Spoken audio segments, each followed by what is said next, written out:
السلام علیکم گیس کے ناول پہ آپ سب کو ویلکم۔ ایک شاندار ناول پیش کر رہے ہیں جس کا نام ہے تیری طلب ہے کب سے۔ ناول کی رائٹر ہے فرا گل۔ چلیے چلتے ہیں ناول کی جانب۔ اتنے معمولی سے کام کے لیے کبھی تمہاری اتنی محنت نہ کرتی اگر خدا نے مجھے تمہارے جتنا قد دیا ہوتا۔ توبہ کرو، 6 فٹ 2 انچ کی لڑکیاں بھی کیا لڑکیاں لگتی ہیں۔ جواباً وہ نوجوان کھل کر ہنسا۔ اس قد پر ہی تو اتنا اترا رہے ہو کہ پورے 20 منٹ میں نے تمہاری منت سماجت میں لگائے، تب تم اٹھ کر آئے یہ دوپٹہ اتارنے۔ اچھی طرح جانتی ہو تم میرا وقت کتنا قیمتی ہے۔ صرف 1.5 ہفتہ رہ گئے ہیں میرے امتحان میں۔ وہ میز پر میز رکھ کر اوپر چڑھا، ایک ہاتھ دیوار پر بنے شیڈ کی طرف بڑھایا، پاؤں کھڑکی کے کونے میں رکھا اور دوسرے ہاتھ سے دوپٹہ اتارنے کی کوششیں کرنے لگا۔ آرام سے عاصم، بہت قیمتی ہے یہ۔ وہ لڑکی جس کی پشت تھی اس طرف، جس کا چہرہ ریحان کو دکھائی نہ دے رہا تھا، وہ مسلسل اس شیڈ کے ساتھ ٹکے نوجوان کو ہدایات دیے جا رہی تھی۔ کیوں 10,000 کا ہے۔ جواباً وہ خوف زدہ ہو کر نیچے اس کی طرف دیکھنے لگا تو اس کی اس حرکت پر اوپر کی میز قدرے اپنی جگہ سے کھسک گئی۔ وہی تمہارے اس قیمتی دوپٹے کی خاطر میرے اکلوتے بھائی کی کوئی ہڈی وڈی نہ ٹوٹ جائے کہیں۔ پاس ہی دیوار پھلانگ کر آئی دوسری لڑکی بھی شریک کارروائی ہوئی۔ اس کو کیا، اسے تو اپنے کام سے مطلب ہے بس۔ وہ نوجوان جو دوپٹہ شیٹ سے اتار چکا تھا اس پہلی لڑکی کی طرف پھینک کر بولا، thank you Asim, thank you very much. وہ بے حد مشکور ہو رہی تھی۔ تم سوچ بھی نہیں سکتے یہ کس قدر قیمتی ہے میرے لیے۔ وہ بدستور دوپٹے کو سینے سے لگائے اس کے قیمتی ہونے کی راگنی الاپے جا رہی تھی۔ کیوں ایسے کیا سرخاب کے پر لگے ہیں اس دوپٹے میں۔ وہ لڑکی منہ بنا کر دوپٹے کو ہاتھ لگا کر دیکھنے لگی۔ یہ میری امی کے ہاتھ کا کاڑھا ہوا دوپٹہ ہے۔ پہلی لڑکی غمگین آواز میں گویا ہوئی۔ ہاں پھر تو واقعی یہ قیمتی ہے، بہت قیمتی۔ وہ دونوں لڑکا لڑکی جو غالباً بہن بھائی تھے تائید میں ایک ساتھ بول پڑے۔ وہ حیران پریشان کھڑا۔ پہلے تو وہ یہ کارروائی دیکھتا رہا، پھر خیال آیا حویلی بھی وہی ہے، اسی جگہ پر ہے، لیکن یہ اجنبی چہرے یہاں، وہ بھی اتنی بے تکلفی سے کیا کر رہے ہیں۔ اس حویلی میں تو کوئی پرندہ بھی پر نہیں مار سکتا۔ کجا غیر لوگ کتنی آزادی سے گھوم پھر رہے ہیں یہاں۔ کیا چند سالوں میں صدیوں پرانی روایات یکدم ختم ہو گئی ہیں، یا کوئی آن کی آن میں اتنا طاقتور جن بھوت پیدا ہو گیا ہے جس نے یہاں کے اصول کو اس تیزی سے بدل ڈالا۔ اسے اچھی طرح یاد تھا کہ ان لوگوں کے دوستوں کو بھی اجازت نہ ہوا کرتی تھی حویلی کا یہ گیٹ پار کرنے کی۔ حویلی سے باہر ایک مہمان خانہ بنایا گیا تھا آدمیوں کو ٹھہرانے کے لیے۔ یہ کوئی خالہ کے رشتہ دار نہ ہوں۔ ایک خیال ابھرا، یہ کون سے رشتہ دار ہو سکتے ہیں جن کو وہ نہیں جانتا۔ اس نے فوراً اپنے خیال کی تردید کی۔ اسی سوچ و بچار میں وہ تینوں افراد کے وہاں سے غائب ہونے کی کارروائی بھی نہ دیکھ سکا۔ ابھی تو میری دائنی طرف تھے وہ لڑکا اور دونوں لڑکیاں، یہ کس طرح غائب ہو گئے۔ وہ اٹیچی ہاتھوں میں پکڑ کے آگے بڑھا۔ اس طرف تو دیوار ہے، برآمدہ سامنے ہے، اندر کو جانے والے سارے دروازے بھی برآمدے سے ہو کر جاتے ہیں۔ پھر یہ لوگ کہاں گئے؟ وہ مسلسل انہی تینوں کے بارے میں سوچے جا رہا تھا۔ کوئی چوکیدار بھی تو نہیں دروازے پر؟ اندر بھی لگتا ہے الو بول رہے ہیں، ورنہ یہاں تو نوکروں کا ہی شمار نہیں ہوتا تھا۔ عجیب سی پریشانی نے اسے گھیر لیا۔ اپنے اٹیچے اٹھائے وہ خود ہی اندر بڑھ آیا، سیدھا بڑے ہال میں چلا آیا جہاں عام طور پر گھر کے تمام افراد فرصت کے اوقات میں اکٹھے بیٹھا کرتے تھے۔ وہاں بھی ہو کا عالم تھا۔ خالہ جان، ریحان نے گھبرا کر زور سے آواز دی۔ کون ہے؟ کچن سے بہت پرانے ملازم صادق بابا نمودار ہوئے۔ شکر ہے کوئی تو نظر آیا۔ اس نے لمبا سانس لے کر اٹیچی وہیں صوفے کے پاس رکھ دیا۔ ریحان میاں، آپ کب آئے؟ آنے کی کوئی اطلاع بھی نہیں دی۔ بڑی بی بی کیسی ہیں؟ صادق بابا نے ایک ہی سانس میں کئی سوال کر ڈالے جن کا جواب دیے بغیر ریحان نے خالہ جان کے بارے میں پوچھا۔ وہ تو اپنے کمرے میں ہیں، بابا نے بتایا تو وہ اٹھ کر سیدھا وہیں چلا آیا۔ خالہ جان کی خوشی دیدنی تھی۔ وہ بھی یہی گلے کیے جا رہی تھی کہ اس نے آنے کی اطلاع کیوں نہیں کی۔ خالہ جان، گیٹ پر چوکیدار نہیں تھا۔ ریحان ابھی تک اسی الجھن میں الجھا ہوا تھا۔ بس بیٹا کیا بتاؤں، اب پہلے وقت تو رہے نہیں کہ نوکر فرمانبردار اور جان نثار کرنے والے ہوا کرتے تھے۔ اب تو بس کچھ نہ پوچھو ان نوکروں کا حال۔ پہلا چوکیدار پچھلے سال گزر گیا، وہ تو بیچارہ اچھا بندہ تھا۔ جب سے اس کی جگہ اس کا بیٹا کھڑا کیا ہے کچھ پتہ نہیں چلتا، 2 منٹ بعد غائب ہو جاتا ہے۔ پوچھو تو قسمیں کھانے لگ جائے گا۔ جی میں دکان سے سگریٹ لینے گیا تھا، 5 منٹ لگے ہیں۔ خالہ جان تفصیل بتانے لگ گئی۔ باقی لوگ کہاں ہیں؟ خالو جان، ہادی، سالم، زوبیہ؟ وہ ادھر ادھر دیکھ کر بولا۔ خالو جان تو تمہارے خادم کی طرف ہی گئے ہیں۔ ہادی کا کچھ مت پوچھو، آج کل پھر سے گھڑ سواری کا جنون سوار ہے۔ پچھلے سال بازو کی ہڈی توڑوا کر سکون نہیں ملا اس سے، پھر شروع ہو گیا ہے۔ سالم کالج گیا ہوا ہے اور زوبیہ نے پچھلے سال یونیورسٹی میں ایڈمیشن لے لیا ہے، وہیں ہاسٹل میں ہی ہوتی ہے۔ بہت تبدیلی آ گئی ہے خالہ جان، ورنہ وہ واقعی حیران پریشان تھا کہ اب کیا بولے۔ اس خاندان کی لڑکی کو اپنے دور پار کے رشتہ داروں کے گھر بھی بمشکل جانے کی اجازت ملا کرتی تھی۔ تم ہاتھ منہ دھو لو یا پھر نہا لو، میں چائے بنواتی ہوں، اور آؤ تمہیں کمرہ بھی دکھا دوں۔ میں ہادی کے کمرے میں ہی ٹھہروں گا، وہ کھڑا ہوتے ہوئے بولا۔ چھوڑو بیٹا، کیا بے آرام ہوتے رہو گے۔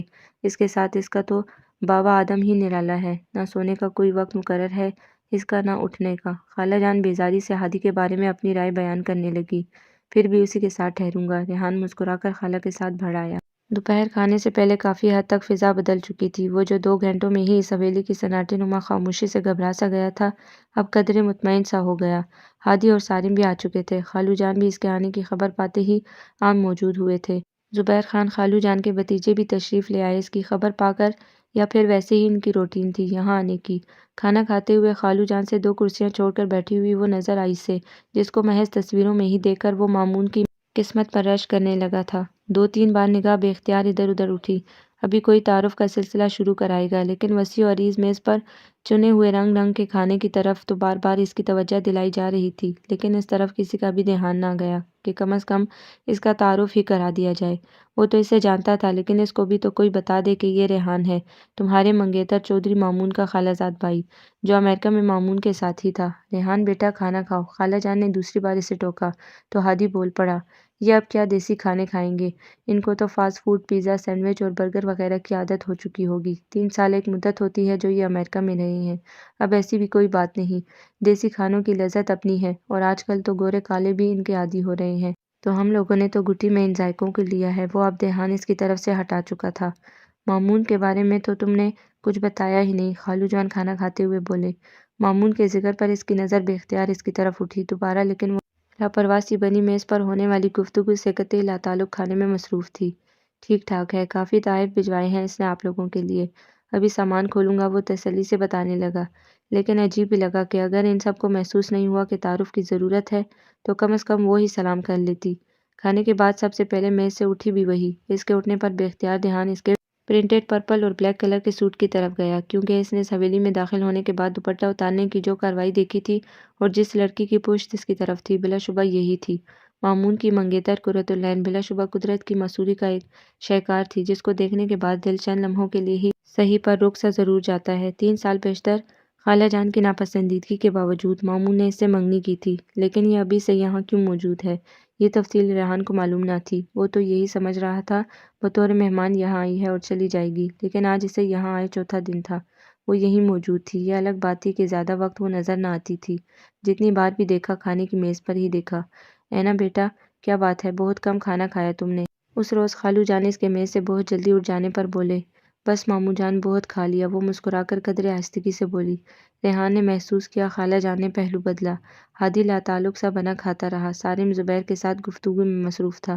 لگتا ہے خالہ جان نے ابھی تک مامون کے رشتے کو دل سے قبول نہیں کیا، اس نے اپنی طرف سے اندازہ لگایا اور ہادی کے سامنے بھی اپنے اس خدشے کو بیان کر ڈالا۔ ہاں کچھ ایسا ہی ہے، ہادی نے گول مول جواب دیا، لیکن یہ شادی سے پہلے ہی یہاں کیوں ہے؟ ریحان نے تنگ آ کر خود ہی موضوع چھیڑا اور نہ لگتا تھا گھر کے ہر فرد نے قسم کھا رکھی ہے ازخود اس کے بارے میں کچھ نہ بتانے کی۔ 2 سال قبل پھوپھا جان کا انتقال ہو گیا تو بابا اسے ادھر ہی لے آئے، اکیلی کیا کرتی وہاں؟ ہادی نے اسے بتایا وہ جانتا تھا اس کی ماں کافی عرصے پہلے ہی انتقال کر چکی تھی، وہ تب ہی اتنی چپ چپ سی رہتی ہے، اس نے قدرے کھوئے کھوئے انداز میں کہا۔ کون چپ چپ رہتی ہے؟ خالہ جان اچانک کمرے میں وارد ہوئی۔ میں مامون کی منگیتر کی بات کر رہا ہوں، ریحان نے قدرے جھجک کر کہا۔ توبہ کرو بیٹے توبہ، چپ، اور یہ لڑکی، اس کے رنگ دیکھنے ہیں تو منشی کے گھر جا کر دیکھو، کیسی چہکتی پھرتی ہے، کیسی ٹھٹے لگاتی ہے، اس کے کہہ کے باہر سنائی دیتے ہیں، اور بے تکلفی کا تو یہ عالم ہے کہ لڑکا ہو یا لڑکی ہر ایک سے بے تکلف ہو جاتی ہے۔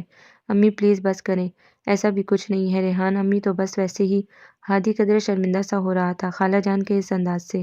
ہاں ہاں ہاں، امی تو ویسے ہی ہیں، تمہاری پھپھو کی اس آوارہ بیٹی کو اتنی آسانی سے اپنے لائق فائق بیٹے کی بہو بنانے پر راضی ہو گئی ہوں تو ویسی ہی ہوں۔ خالہ جان کے غصے کا یہ عالم تھا کہ ریحان بھی گھبرا سا گیا۔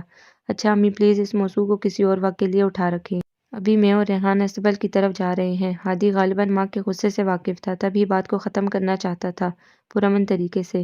یہ غیر نہیں، میرا اپنا بھانجا ہے، اس خاندان کا ایک فرد ہے، اس سے کیوں چھپاؤں؟ خالہ جان ابھی تک اس میں الجھی ہوئی تھی۔ کیا بتائیں گی امی آپ؟ وہ آپ کے بیٹے کی ہونے والی بیوی ہے، اب ہم اس کے بارے میں غلط سلط باتیں کریں گے تو لوگ کیا کہیں گے؟ ہادی کو ماں کا رویہ زیادہ اچھا نہیں لگ رہا تھا، اس کو بھی اپنے جال میں پھنسانے کی کوشش کر چکی ہے وہ اینا کی بچی، پوچھ اس سے، کھائے میری قسم کہ یہ جھوٹ ہے۔ خالہ جان نے ریحان کو کچھ دیر کے لیے ششدر سا کر دیا۔ یہ غلط ہے، یقین جانو ریحان، بالکل جھوٹ ہے، اس نے کبھی ایسی کوئی بات نہیں کی۔ ہادی نے بمشکل اپنے غصے کو دباتے ہوئے کہا۔ اس کا چہرہ غصے سے تپنے لگا تھا، شاید وہ توقع نہیں کر رہا تھا ماں سے اس رویے کی۔ اگر جھوٹ ہے تو تم نے کیوں کہا کہ مامون کی منگنی توڑوا کر تمہاری شادی کر دی جائے اینا سے؟ خالہ جان نے ہادی کے ساتھ ساتھ ریحان کو بھی حیرت کے سمندر میں غرق کر دیا۔ امی چپ نہیں کریں گی؟ چلو ریحان۔ ہادی کا غصے سے برا حال تھا، لگتا تھا وہ مزید کچھ دیر رکا تو کچھ ہو جائے گا کمرے میں، یا تو وہ ماں کے ساتھ بدتمیزی کر بیٹھے گا یا غصہ ضبط کرنے کے عمل میں وہ خود پر کچھ بنا بیٹھے گا۔ اس تمام گفتگو نے ریحان کو الجھا دیا تھا۔ اینا کی شخصیت عجیب تضاد کی صورت اختیار کر گئی تھی۔ وہ تو بڑی خوبصورت سی سوچ رکھتا تھا اس کے بارے میں، لیکن اس طرح کی باتیں اینا کی اس شبیہ کو دھندلا رہی تھی۔ وہ دن بھر کہاں رہتی ہے، کیا کرتی ہے؟ بہت دل چاہتا وہ پوچھے کسی سے، لیکن وہ ڈر گیا تھا۔ محض اس کے ذکر سے ہی کتنی فضا خراب ہو گئی تھی۔ اس نے محسوس کیا کئی روز تک ہادی ماں سے اور خود سے بھی الجھا رہا تھا، اور خالہ جان کا رویہ بھی سامنے تھا۔ اینا آج جو کڑی بنائی ہے میں نے۔ اس روز وہ اور ہادی رائڈنگ کر کے لوٹے تو وہ پہلے روز والی لڑکی کھڑکی میں کھڑی نظر آئی۔ ہادی کے گھوڑوں کا استبل اس گھر کے ساتھ ہی تھا۔ یہ بات خالہ جان ہی کے توسط سے اس کے علم میں آئی تھی کہ خالو جان کے والد چودھری حیات خان نے مفتی برکت اللہ کے خدمات کے صلے میں یہ جگہ مفتی برکت اللہ کو دی تھی، حتیٰ کہ گھر بھی انہوں نے ہی بنوا کر دیا تھا۔ تو یہ ہے منشی کا گھر۔ تو وہ لڑکا جس کو اینا اس روز عاصم کہہ کر پکار رہی تھی، اور یہ لڑکی منشی ہی کے بچے ہیں۔ ریحان کی سوچ انہی کے گرد گھوم رہی تھی۔ یہ منشی برکت اللہ اب کہاں ہوتے ہیں؟ استبل سے نکلتے ہوئے بے اختیار ریحان نے ہادی سے پوچھ ڈالا۔ منشی جی تو اس سال کے شروعات میں وفات پا گئے ہیں، اب ان کے بچے ہوتے ہیں۔ جب ہادی ریحان کو یہ بتا رہا تھا اس وقت اینا حویلی کے پچھلے دروازے سے نکل کر آئی تھی۔ ریحان کا خیال تھا کہ ان دونوں کو دیکھ کر وہ جھجک جائے گی، لیکن وہ بھلا کے اعتماد کے ساتھ چلتی ہوئی منشی برکت اللہ کے گھر داخل ہوئی۔ اس کا یہ اعتماد ریحان کو اس کے عاصم کے ساتھ پہلے روز والی بے تکلفی یاد دلا گیا۔ واقعی کچھ گڑبڑ ہے اس کی شخصیت میں۔ نہ چاہتے ہوئے بھی اس کے دل میں عجیب سی گرہ پڑ گئی تھی۔ نہیں، ضروری نہیں سب کچھ ویسا ہو جیسا انسان کو نظر آتا ہے۔ دوسرے ہی لمحے اس نے اس گرہ کو کھول دیا۔ اتنی جلدی کسی کے بارے میں رائے نہیں قائم کر لیتے۔ بہت سارے لوگ ایسے بھی ہوتے ہیں جن کو سمجھنے کے لیے ایک عمر بھی ناکافی ہوتی ہے۔ ہاں، کچھ لمحوں میں بھی اپنا آپ دکھا جاتے ہیں۔ ایسا ہی کچھ ریحان کے ساتھ تھا۔ وہ جتنا خالہ جان کو اس کے خلاف بولتے دیکھتا، اس کی سوچیں زیادہ ہی اس کی طرف مڑتی جا رہی تھیں۔ ان چند دنوں میں اسے اندازہ ہوا کہ وہ اوپر کی منزل کی دائیں طرف والے آخری کمرے میں ہوتی ہے، زیادہ وقت کمرے میں ہوتی ہے، یا پھر منشی صاحب کے گھر۔ لیکن جہاں تک مجھے یاد پڑتا ہے تم لوگ لڑکیوں کو اتنی آزادی کبھی بھی نہیں دیتے تھے۔ موقع پاتے ہی اس نے ہادی سے پوچھ ڈالا۔ ہاں، اب وہ وقت نہیں رہا، اور پھر منشی جی کا گھر شروع سے ہمارے گھر کا ہی ایک حصہ رہا ہے۔ منشی جی آزادانہ ہمارے ہاں آ جا سکتے تھے، ہادی نے مختصر سا جواب دیا۔ اب ان کے بچے بھی؟ ریحان نے دانستہ عاصم کا نام نہ لیا۔ ہاں، مگر اتنے زیادہ نہیں وہ لوگ آتے۔ ہاں، اینا چلی جاتی ہے، اور وہ بھی اس کی سبین منشی جی کی بیٹی سے دوستی ہے اس لیے۔ ہادی کے جواب پر ریحان کی تسلی نہ ہو رہی تھی، کیونکہ عاصم کے ساتھ وہ بھی اس کی بے تکلفی کو دیکھ چکا تھا۔ صرف خالہ جان کی بات ہوتی تو وہ بھی یہ سمجھ لیتا، چونکہ مامون کے لیے وہ اینا کے رشتے پر خوش نہ تھی، اس لیے وہ ایسا کہتی ہیں۔ لیکن زبیر ہادی کا تایا ذات، اس کے منہ سے بھی کچھ اچھے الفاظ خیالات کا اظہار نہ ہوا تھا اینا کے بارے میں۔ سارم پلیز ہمیں ذرا بازار تک تو لے چلو۔ اس روز ریحان، ہادی اور سارم لان میں بیٹھے تھے تو وہ چلی آئی۔ بلیک اور وائٹ سوٹ میں اس کی کھلی کھلی رنگت اور خوبصورت نقش ایک لمحے کے لیے ریحان کو یہ بھولنے پر مجبور کر گئے کہ وہ کہاں بیٹھا ہے اور کن لوگوں کے درمیان بیٹھا ہے۔ وہ بے اختیار اسے دیکھے گیا۔ کیا کیا حسین چہرے اس نے ان 3 سالوں میں یا اس سے پہلے بھی دیکھے تھے، لیکن ایسا کم ہی ہوا تھا کہ وہ خود سے بھی نہ بیگانہ ہو جائے کسی کو دیکھ کر۔ اینا بلا شبہ ایسی تھی۔ اگر ہادی نے ایسی خواہش کی تو کوئی انوکھی بات نہیں ہے، یا پھر مامون نے خالہ جان سے ضد کی تو بھی وہ حق پر تھا۔ لیکن میں شاید ٹھیک نہیں کر رہا ہوں، ریحان نے خود کو سرزنش کی۔ سوری سسٹر، میرے کچھ دوست آ رہے ہیں۔ بائی دا وے، آپ صیغہ جمع کب سے ہو گئی؟ سارم اس کے لفظ ہمیں کی تفصیل طلب کرنے لگے۔ لے کر نہیں جانا تو تفصیل کیوں پوچھتے ہو؟ اس کے چہرے پر ہلکی سی غصے کی لہر چھا گئی۔ اچھا ٹھہرو، ڈرائیور کو بلاتا ہوں، ہادی نے قدرے روکھے پن سے کہا۔ ڈرائیور یہاں نہیں ہے، وہ بابا کو لے کر شہر گیا ہے، سارم نے کی چین انگلی میں گھماتے ہوئے اطلاع دی۔ اچھا پھر میں لے جاتا ہوں، کون ہے ساتھ؟ ہادی اٹھ کھڑا ہوا۔ سبین اور میں ہوں، لیکن آپ رہنے دیں، اتنا ضروری کام بھی نہیں۔ وہ بھی شاید ہادی کے ساتھ جانے سے جھجک رہی تھی۔ عاصم ہوگا نا گھر پر، اس کو لے جاؤ۔ خالہ جان کی آمد نے سب ہی کو چونکا دیا، اور اس طنزیہ جملے پر ریحان نے دیکھا ایک سایہ سا اس کی سبھی چہرے پر آ گزرا، لیکن جلد ہی وہ نارمل ہو گئی۔ عاصم کے امتحان ہو رہے ہیں، ورنہ وہی لے جاتا۔ ریحان نے دیکھا اس نے بہت جلد خود کو سنبھال لیا تھا، البتہ ہادی پہلو بدلنے لگا تھا، اور دوبارہ اس نے اینا کو آفر بھی نہ کی ساتھ لے جانے کی، اور اینا مزید کچھ کہے بغیر اپنے کمرے کی طرف چلی گئی۔ پتہ نہیں اکڑتی کس بات پر ہے، تناؤ دیکھا تم نے اس کے چہرے پر؟ بھاگی ہوئی ماں کی بیٹی اور چلی ہے مجھ سے ٹکرانے۔ خالہ جان براہ راست ریحان سے مخاطب تھی۔ امی کسی وقت تو بخش دیا کریں بیچاری کو۔ اب کہ سارم بھی بول پڑا۔ ریحان نے دیکھا ہادی کے چہرے کے رنگ بدل رہے تھے، لیکن وہ خاموش تھا، شاید اس روز ہونے والی گفتگو اور بدمزگی سے ڈر گیا تھا۔ زوبیہ آ رہی ہے صبح، ریحان نے جان بوجھ کر موضوع ہی بدل دیا۔ ہاں میں نے ہی فون کرایا ہے اسے کہ گھر میں اتنی رونق لگی ہوئی ہے، تم کہاں کتابوں میں پھنسی ہوئی ہو، کچھ روز کے لیے آ جاؤ۔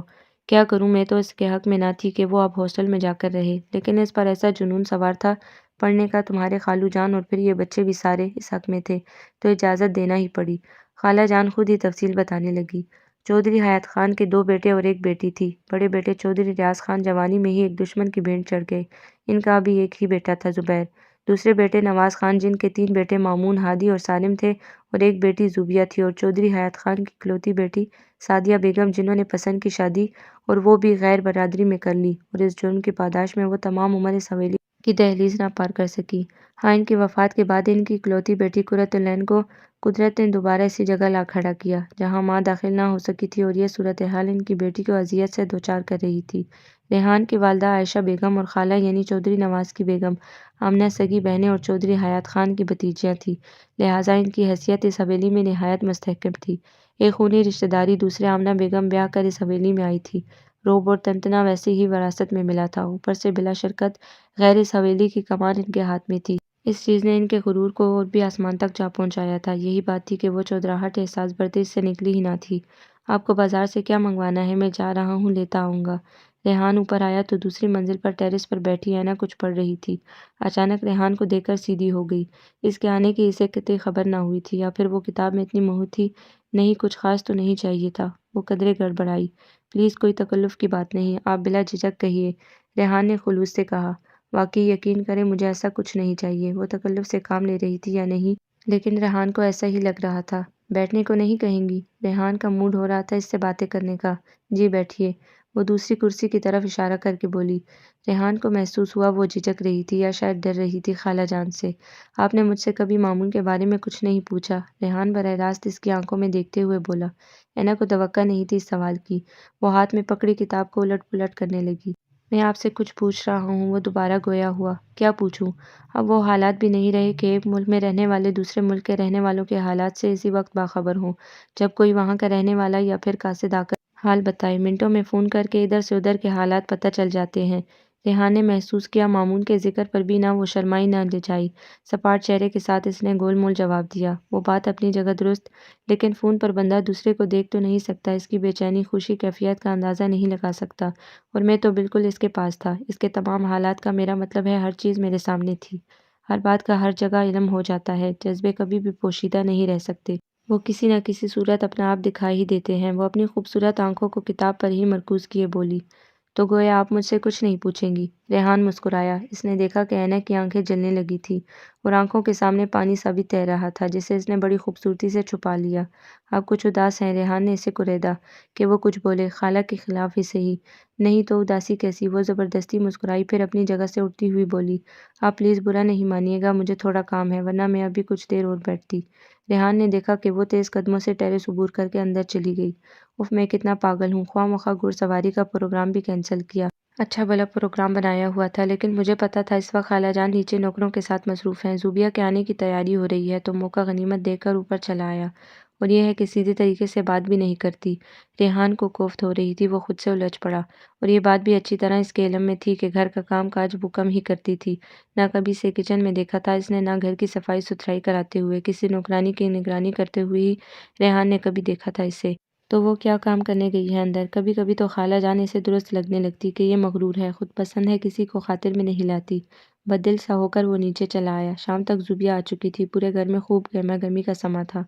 خالو جان بھی بطور خاص اپنے سارے کام ملتوی کر کے زوبیہ کے لیے گھر آن بیٹھے تھے۔ ہادی اور سالم کے ساتھ ساتھ زبیر بھی موجود تھا، اور وہ بھی تو بطور خاص زوبیہ کی خاطر آج ان سب کی کمپنی میں کھانے کے علاوہ شریک ہوئی تھی۔ اور ریحان کی حیرت کی انتہا نہ رہی جب اس نے دیکھا وہ زوبیہ کے ساتھ کسی بات پر کھلکھلا کر ہنس رہی تھی۔ یکدم سے ریحان کو لگا جیسے بہت سارے پھول بکھر گئے ہوں، آس پاس ڈھیر سارے رنگوں نے پورے ڈرائنگ روم کو اپنے احاطے میں لے لیا ہو، وہ ان رنگوں میں کھوسا گیا۔ ہیلو بھئی، کیا ہوا، آپ آ جاؤ، ہادی نے اسے چونکایا۔ کچھ نہیں، بس سوچ رہا ہوں، عرصے بعد اس حویلی کی وہ رونق دیکھنے میں آئی ہے، اس نے بات بنائی۔ ہاں یہ تو ہے، میری بیٹی کی موجودگی زندگی کی علامت ہے، خالہ جان خوشی سے دمکتے چہرے کے ساتھ گویا ہوئیں۔ جی، وہ مسکرا کر رہ گیا۔ یہ اس خاندان کی پہلی لڑکی ہے جو یونیورسٹی میں ماسٹرز کر رہی ہے، خالہ جان نے بارہا دہرائی ہوئی بات پھر سے اسے بتائی۔ ایسا نہ کرے کہ گھر کے گیٹ کے باہر یہ لکھ کر لگا دیں۔ سالم زوبیہ کو دیکھ کر بولا۔ لگتا ہے ایسا ہی کرنا پڑے گا، کیونکہ آثار بتا رہے ہیں کہ زوبیہ نواز اس خاندان کی پہلی اور اکلوتی ایم اے کی ڈگری ہولڈر ہوگی۔ وہ جواباً اترا کر بولی۔ وہ کیوں بھئی؟ خالو جان مصنوعی خفگی سے بولے۔ اب دیکھیے نا بابا جان، مامون بھائی کی بی ایس سی کا کیا فائدہ، آگے کچھ نہ کیا، امریکہ جا کر بیٹھ گئے۔ اور اپنے یہ ہادی بھائی ہیں، جناب نے جس طرح خالی خلی بی اے کیا وہ میری نظر سے پوشیدہ نہیں رہے۔ یہ سالم خان، یہ تو نام ہی ڈبوئیں گے پڑھائی لکھائی کا۔ وہ اسے چڑھانے کو بولی۔ خدا نخواستہ ایسے نہ کہو بیٹی، ماشاءاللہ سے میری ساری اولاد پڑھی لکھی ہے، ورنہ اس خاندان میں میٹرک سے کوئی آگے نہیں بڑھا۔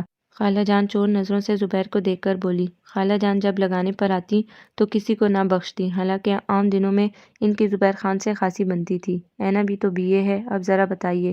خالہ کی اس بات پر زوبیہ چہکی۔ میں اس خاندان کی بات کر رہی ہوں۔ خالہ جان نے اس وقت نواز خان کی موجودگی کو بھی نظر انداز کر دیا تھا۔ ریحان نے دیکھا خالو جان کے چہرے پر بہت ناگواری کے تاثرات ابھرے تھے خالہ جان کی اس بات پر، لیکن ہادی نے بہت عقل مندی سے موضوع بدل دیا۔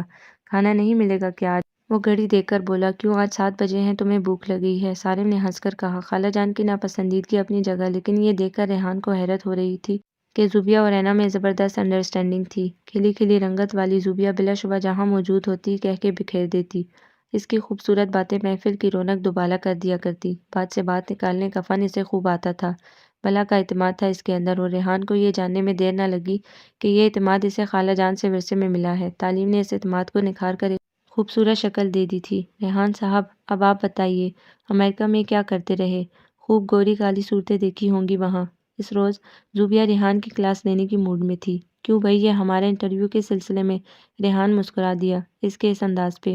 واہ بھئی، جب سے آئی ہوں ہر کوئی میرا انٹرویو لے جا رہا ہے۔ کیا پڑھتی ہو، کیوں پڑھتی ہو، کیا ضرورت ہے ہاسٹل میں رہنے کی، کیا کھاتی ہو، کیا کرتی ہو ہاسٹل میں؟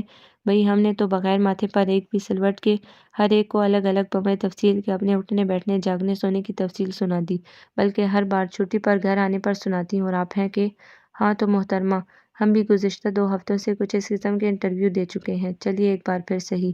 اچھا چھوڑیے، پہلے یہ بتائیے ہمارے بھائی صاحب کیسے ہیں؟ زوبیہ نے حسب عادت تیزی سے بات بدل دی۔ بھئی ٹھیک ٹھاک ہیں وہ بھی۔ آپ تو یوں ٹھیک ٹھاک کہہ رہے ہیں جیسے ان کے ٹھیک ہونے پر آپ کو کوئی تکلیف ہو۔ وہ ہنس کر اسے ٹوکنے لگی۔ توبہ ہے زوبی، تم تو بال کی کھال نکالتی ہو، سالم نے بور ہو کر کہا۔ لو بھئی، کتنا غلط محاورہ ہے، بال ہوتا ہی کتنا پتلا سا ہے، اب کون اس کی کھال اتارے؟ اور بالفرض ایسا کوئی ارادہ بھی کر لے تو پہلے تو مائکروسکوپ خرید لے۔ خدا کا واسطہ ہے خاموش ہو جاؤ، سالم چیخ کر بولا۔ لو بھئی، تمہیں کیا تکلیف ہوئی میرے بولنے سے؟ وہ اس کی طرف مڑی۔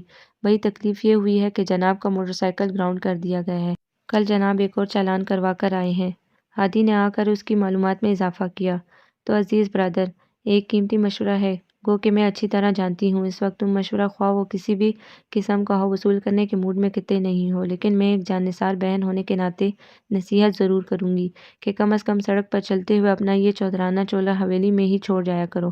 کیا بکواس ہے، میں کون سا چولا پہن کر موٹر سائیکل چلاتا ہوں؟ وہ چڑھ کر بولا۔ بھئی وہ چولا نظر نہیں آتا، ہادی نے اس کی رہنمائی کرنا چاہی، جس پر وہ اور بھی بری طرح بگڑا۔ اسی وقت ریحان کی نظر گیٹ میں داخل ہوتی اینا کی طرف گئی۔ یہ اس وقت کہاں سے آ رہی ہے؟ بے اختیار ہی وہ بھول گیا۔ اس کے آنے کا کوئی وقت ہے نہ جانے کا، خالہ جان بھی اسے دیکھ چکی تھی۔ ہائے اینا، آ گئی تم؟ ایمان سے صبح سے بور ہو رہی ہوں، زوبیہ نے اینا کو دیکھ کر آواز لگائی، جو سیدھی اندر برآمدے کی طرف مڑ رہی تھی، حالانکہ اس نے ان سب کو یہاں بیٹھے بھی دیکھا تھا۔ زوبیہ کی آواز پر وہ مڑ کر دیکھنے لگی۔ وہ فوراً اٹھ کر اس کی طرف چل دی۔ دیکھا ریحان بھائی، آپ نے یہ لڑکیاں کتنا جھوٹ بولتی ہیں، کتنا چہک رہی ہے صبح سے بول بول کر، ہم سب کو تنگ کر دیا اس نے، لیکن اینا کو دیکھتے ہی کہہ رہی ہے صبح سے بور ہو رہی ہوں۔ سالم نے اپنا غصہ نکالا۔ ایک تو میری سمجھ میں یہ نہیں آتا کہ کیا جادو کر رکھا ہے اس اینا کی بچی نے، اس زوبیہ پر، اس کو دیکھ لیتی ہے تو اور کچھ نظر نہیں آتا اسے۔ خالہ جان کو زوبیہ کا اینا کی طرف جانا سخت برا لگا تھا۔ اب وہ کیا بتاتا خالہ جان کو کہ اب بے شک اپنی جگہ درست ہے، لیکن وہ ہے ہی ایسی، اس کو دیکھ کر تو میرے جیسا بندہ بھی متزلزل ہونے لگتا، جو اس دیس میں گھوم کر آیا ہے جہاں نہ تتلیوں کی کمی ہے نہ نارنگوں کی، وہاں اس کے قدم نہ لڑکھڑائے۔ لیکن اب وہ جتنا اس کے بارے میں سوچتا تھا وہ اتنی ہی دور دور تھی اس سے کیا، وہ تو یہاں مقیم ہر فرد سے دور تھی، قریب تھی تو واقعی بقول خالہ جان کے منشی برکت اللہ کے گھر والوں سے۔ اس روز بھی ریحان نے اسے صبرین کے ساتھ آتے دیکھا، بے شک چادر میں لپٹا تھا اس کا پورا وجود، لیکن پھر بھی ریحان کو برا لگا۔ اس نے گاڑی ان دونوں کے پاس روک دی۔ وہ اس کے یوں گاڑی روکنے پر سٹ پٹائی۔ آ جائیں، میں بھی گھر ہی جا رہا ہوں۔ اس نے فرنٹ سیٹ کا دروازہ کھول دیا۔ نہیں، آپ جائیں، 5 منٹ پیدل کا رستہ ہے، وہ دروازہ بند کرتے ہوئے بولی۔ اچھا نہیں لگ رہا یوں سڑک پر چلنا آپ لوگوں کا، ویسے بھی گاؤں کے لوگ کیا سوچیں گے؟ وہ گاڑی سے اتر آیا۔ کچھ نہیں سوچیں گے لوگ، اور پھر اگر سوچتے بھی ہیں تو ان کا کام ہے سوچنا اور باتیں کرنا، میں لوگوں کی پرواہ نہیں کرتی، وہ کہہ کر اس لڑکی کے ساتھ آگے بڑھ گئی۔ ریحان نے دیکھا اس دوسری لڑکی نے 1 2 بار اسے ٹھوکا بھی دیا کہ اسے بیٹھ جانا چاہیے، لیکن وہ شاید کسی کے ماننے والوں میں سے نہیں تھی، ورنہ خالہ جان کے اس قدر سرزنش کرنے پر بھی اس نے اپنی کوئی روٹین نہ بدلی تھی۔ بلا جھجک حویلی سے باہر چلی جاتی۔ خالہ جان کو منشی کے گھر والوں سے چڑ تھی، وہ ان سے ملتی رہتی تھی، لیکن یہ اس وقت کہاں سے آ رہی تھی؟ لیکن یہ آج کی بات تو نہیں، وہ تو اکثر اس وقت آتی ہے کہیں سے۔ خالو جان یا پھر سالم ہادی وغیرہ کیوں نہیں ٹوکتے اسے؟ یوں آزادانہ گھر سے باہر نکلنے سے اس کی سوچوں کا دائرہ نہ کے گرد تنگ ہونے لگا۔ اس روز دبے لفظوں میں اس نے زبیر خان سے پوچھا، خالہ جان سے یا پھر گھر کے کسی فرد سے اس بارے میں بات کرنا فضول تھا۔ اس نے سوچا زبیر خان سے بات کی جائے، آخر کو اس کی پھوپھی ذات تھی وہ، کچھ نہ کچھ بہتری اس کو بھی مقصود ہونی چاہیے اینا کی۔ کچھ نہ پوچھو ریحان میاں، وہ ریحان سے عمر میں کوئی 10 12 سال بڑے تھے، اسی لیے اس طرح مخاطب کیا کرتے۔ بڑی خود سر اور ضدی لڑکی ہے، لیکن جلد ہی میں لگام ڈالنے والا ہوں اسے۔ ریحان کچھ نہ سمجھ سکا۔ اسکول کی استانی بنی ہوئی ہے اس منشی کی بیٹی کے ساتھ، گاؤں کے اسکول میں پڑھاتی ہے جا کر، ساری عزت خاک میں ملا کر رکھ دی ہے۔ وہ تو مجھے چچا جان کچھ نہیں کرنے دیتے، ورنہ تم دیکھتے کیسے اس بالشت بھر کی چھوکری کو تیر کی طرح سیدھا کر دیتا۔ اوہ، تو یہ وجہ ہے روزانہ اس کے گھر سے باہر جانے کی؟ ریحان نے گہری سوچ میں ڈوبتے ہوئے خود سے کہا۔ لیکن خالہ جان نے اسے اجازت کیوں دی؟ وہ پھر کچھ یاد کرتے ہوئے بولا، بس ڈرتے ہیں اس کی ماں بھی اسی طرح خود سر اور ضدی تھی، خدا جنت نصیب کرے میرے سسر کو، انہوں نے ذرا سختی کی سیدہ پر تو دیکھو تو کیا گل کھلایا، ایک پٹھان کے ساتھ بھاگ گئی، بس تمہارے خالو نے اسی لیے ڈھیل دے رکھی ہے کہ یہ بھی زیادہ سختی سے مزید باغی نہ ہو جائے۔ زبیر خان کی جگہ خالہ جان نے آ کر اس سے معلومات میں اضافہ کیا۔ لیکن ضرورت کیا ہے سے یہ جاب کرنے کی؟ وہ اب بھی مطمئن نہ ہو پا رہا تھا۔ لو، ضرورت کوئی پیسے کی تو نہیں ہوتی، پیسہ تو چوری چھپے اسے تمہارے خالو جان ہی بہت دے دیتے ہیں۔ اصل بات ہے آزاد رہنا چاہتی ہے، اسی بہانے اسے موئے عاصم سے بھی ملتی جلتی ہے، بہانہ ہے اسکول اور اس صبرین کا۔ ارے چچی جان، آپ دیکھتی جائیے کیسا سیدھا کرتا ہوں اس کو، بس آپ مامون کو کہیں دفع کرے، اس کو بہت لڑکیاں ہیں خاندان میں، اور پھر اس جیسے لائق فائق لڑکے کو کیا کمی ہے لڑکیوں کی؟ خالہ جان کی بات کاٹ کر زبیر خان آگے سے بولے، ان دونوں کی نفرت اپنی جگہ، لیکن ریحان کو یہ انداز بالکل پسند نہ آیا تھا۔ اینا کے لیے جہاں اس کے جذبات سوچیں متاثر ہو رہی تھی اس گفتگو سے، وہاں یہ طرز تخاطب بھی بالکل اچھا نہ لگ رہا تھا۔ ہاں، اس کے لیے مامون جیسا بولا بالا لڑکا ہونا بھی نہیں چاہیے، اس کو تو تمہارے جیسے زمانہ ساز مرد کی بیوی ہونا چاہیے، جو ان عورتوں کو سیدھا کرنے کے تمام گر جانتا ہو۔ خالہ جان نے زبیر خان کی حوصلہ افزائی کی تو ریحان کا ماتھا ٹھنکا۔ یہاں تو کہانی ہی مختلف تھی۔ زبیر خان جس کے بارے میں مشہور تھا کہ اپنی پہلی بیوی پر اتنے ظلم کرتا تھا کہ تنگ آ کر اس نے طلاق لے لی، اگلے سال دوسری شادی رچائی، وہ بھی اسی شکی مزاج شوہر کے مظالم 3 4 سال سے زیادہ نہ برداشت کر پائی، اور پہلے بچے کی پیدائش کے دوران ہی ماں اور بچہ دونوں ہی چل بسے، اور اب زبیر خان کی سوچوں کا رخ خالہ جان نے اس طرف موڑ دیا تھا۔ اف، ریحان کا دماغ گھوم گیا، یہ سازش جانے کیا رخ اختیار کریں، ان کی لپیٹ میں کیا کچھ آئے۔ وہ بددل سا ہو کر باہر نکل آیا۔ خالہ جان کو ایسا نہیں کرنا چاہیے، آخر کو ان کو اپنے بیٹوں کی شادی تو کرنا ہی ہے، تو اینا میں ایسی کیا بات ہے، بے حد خوبصورت ہے، پڑھی لکھی ہے، اب اس کی ماں کی غلطی کی پاداش میں کب تک اس کو سزا دی جاتی رہے گی؟ اس کی سوچوں کا محور اب بھی اینا ہی تھا، حالانکہ خالہ جان کی پوری کوشش ہوتی کہ وہ اور زوبیہ زیادہ سے زیادہ وقت ساتھ رہیں، لیکن اسے ایسا لگ رہا تھا ایسا اگر وہ نہیں چاہتا تھا تو زوبیہ بھی خاصی لاپرواہ سی تھی اس معاملے میں، حالانکہ خاص طور پر وہ اس کے لیے ہی بلوائی گئی تھی یونیورسٹی سے، اور ایک طرح سے ریحان کے آنے کا مقصد بھی کچھ یہی تھا۔ اس کی والدہ عائشہ بیگم اپنے اکلوتے بیٹے کے سر پر صحرا دیکھنے کی آرزومند تھی، بڑی دونوں بیٹیاں وہ بیاہ چکی تھی۔ ریحان کے والد کا اپنا کاروبار ہی خاصا پھیلا ہوا تھا، اور اس سے پہلے کہ ریحان دولت کی اس ریل پھیل میں بگڑ جاتا، عائشہ بیگم ان کا معقول بندوبست کرنا چاہتی تھی۔ 3 سال وہ امریکہ بھی گھوم پھر آیا۔ اب عائشہ بیگم اور ان کے شوہر چودھری ایاز بھی یہی چاہتے تھے کہ وہ اپنا کاروبار سنبھالے، لیکن اس سے پہلے اس کی شادی کرنا چاہتے تھے۔ ریحان کو اسی لیے بھیجا تھا کہ ریحان اور زوبیہ ایک دوسرے کو اچھی طرح سمجھ لیں۔ دونوں بہنیں دل و جان سے اس فیصلے پر راضی تھیں، خاندان میں بھی کسی اور کو کوئی اعتراض نہ تھا، بس اب لڑکا لڑکی کی ہاں کی دیر تھی۔ اس روز بالکل غیر متوقع طور پر اینا اس کو کچن میں نظر آئی۔ وہ پانی پینے گیا تھا، اس نے فریج کھولا، اسٹیف کے پاس وہ شاید چائے بنا رہی تھی۔ ایک کپ مجھے بھی مل سکتا ہے؟ پانی پی کر خالی گلاس وہ ٹیبل پر رکھتے ہوئے بولا۔ جی، وہ قدرے ناگواری سے بولی۔ شاید اس نے ایک ہی کپ بنایا تھا اپنے لیے، وہ دوبارہ بنانے کے خیال سے یہ ناگواری کا تاثر ابھرا تھا یا پھر کوئی اور وجہ تھی، وہ جان نہ سکا۔ لگتا ہے آپ کو گرداری سے کچھ زیادہ دلچسپی نہیں، بے دہانی میں ہی اس کے منہ سے پھسل گیا۔ اچھا، حیرت ہے، آپ کو کیسے اندازہ ہوا؟ وہ طنزیہ مسکرائی۔ بھائی آپ کو کبھی کام میں مصروف جو نہیں دیکھا؟ وہ بے تکلفی کی فضا پیدا کرنے کے لیے بات سے بات نکال رہا تھا۔ کس کام میں مصروف نہیں دیکھا؟ وہ الٹا اس سے پوچھ رہی تھی۔ بھائی گھر کے اور کس کے؟ وہ قدرے سٹپٹایا اس فضول سے تکرار پر۔ میرے بارے میں آپ کی معلومات لگتا ہے کافی ہیں۔ خیر آپ ہی نہیں، یہاں آنے والا ہر فرد میرے بارے میں اچھی طرح باخبر کر دیا جاتا ہے۔ خیر یہ لیجیے چائے۔ وہ چائے کی پیالی اس کو پکڑا کر چل دی۔ آپ نہیں لیں گی؟ وہ اسے خالی ہاتھ جاتے دیکھ کر بولا۔ کیا نہیں لوں گی؟ وہ دوبارہ اس کی طرف مڑی۔ چائے کہاں ہے چائے؟ وہ خالی کیتلی کی طرف اشارہ کر کے واپس مڑ گئی۔ ریحان کا دل چاہا وہ یہ کڑوی کسیلی چائے جس میں اس نے چینی بھی نہ ڈالی تھی زمین پر پٹک دے۔ اتنی بدتمیز لڑکی ہے، ایک پیالی چائے دے کر ساتھ میں شرمندہ بھی کر دیا کہ وہ اپنے حصے کی چائے مجھے دے کر جا رہی ہے۔ آخر کو مہمان ہوں اس گھر میں، خاطرداری تو ایک طرف ڈھنگ سے بات نہیں کرتی۔ وہ خود سے الجھتا پیالی میز پر رکھ کر وہیں کرسی پر بیٹھ گیا۔ ارے ریحان بیٹے تم یہاں؟ کچھ چاہیے تھا؟ تو نوکر کو کہا ہوتا۔ اور یہ چائے یہ کس نے بنائی؟ خالہ جان نے آتے ہی سوالات کی بچھاڑ کر دی۔ پھر مشکوک نظروں سے ادھر ادھر دیکھا، پھر خود ہی دوبارہ بولی۔ کہیں تم نے خود تو نہیں بنائی؟ ارے خالہ جان آپ نے تو مجھے بالکل کاہل اور نکما کر دیا ہے۔ آخر کو امریکہ میں تو سب ہی کام خود ہی کیا کرتا تھا، بلکہ میں کیا مامون بھی خود کرتا ہے۔ ریحان نے خالہ کی سوچوں کا رخ مامون کی طرف موڑ دیا۔ ہائے میرا بچہ کتنی محنت کر رہا ہے، کیا ضرورت تھی وہاں نئے سرے سے کاروبار سیٹ کرنے کی؟ خدا کا دیا اتنا کچھ ہے یہاں۔ خالہ جان واقعی آبدیدہ سی ہو گئی مامون کے ذکر پر۔ امی آپ یہاں ہیں؟ میں آپ کو پورے گھر میں تلاش کر کے آ رہی ہوں۔ زوبیہ بھی پھولے ہوئے سانس کے ساتھ کچن میں ہی آ پہنچی۔ آہا ریحان صاحب بھی یہی ہیں؟ اس کی نظر ریحان پر پڑی تو بولی۔ جی اور تم کون سی توپیں چلا کر آ رہی ہو؟ وہ اس کے پھولے ہوئے سانس کی طرف اشارہ کرتے ہوئے بولا۔ جناب ہم بھی آج رائڈنگ کرنے گئے تھے۔ وہ گھوڑے سے بری طرح گرے ہیں۔ سارم نے آ کر زوبیہ کا جملہ مکمل کیا۔ چپ سارم کے بچے، وہ اس کے سر پر پیار سے چپت لگا کر بولی۔ لیجیے ابھی بڑے تینوں کوارے پھر رہے ہیں، میرے بچے درمیان میں کہاں سے آ گئے؟ ابھی تو دور دور تک آثار نہیں کہ بچے نام کی کوئی شے اس حویلی میں بھی آئے گی۔ توبہ ہے کتنے بے شرم ہو، کتنی جلدی ہے شادی کی۔ وہ ریحان کے برابر والی کرسی پر بیٹھتے ہوئے بولی۔ اچھا یہ بتاؤ مجھے کیوں ڈھونڈ رہی تھی تم؟ خالہ جان نے اس کی توجہ اپنی طرف کرائی، کیونکہ وہ جانتی تھی ان دونوں کی بحث لمبی ہو جایا کرتی ہے۔ امی پلیز سکینہ سے کہہ کر میرا سامان پیک کرا دیں، بس مجھے کل نکلنا ہے یہاں سے، کوئی ضرورت نہیں ابھی جانے کی، اور نہ سامان پیک ہوگا ابھی۔ ریحان آیا ہوا ہے، گھر میں اتنی رونق لگی ہوئی ہے اور تم ہو کہ… امی نے صاف انکار کر دیا۔ امی میرے امتحان ہے سر پر، وہ منمنائی۔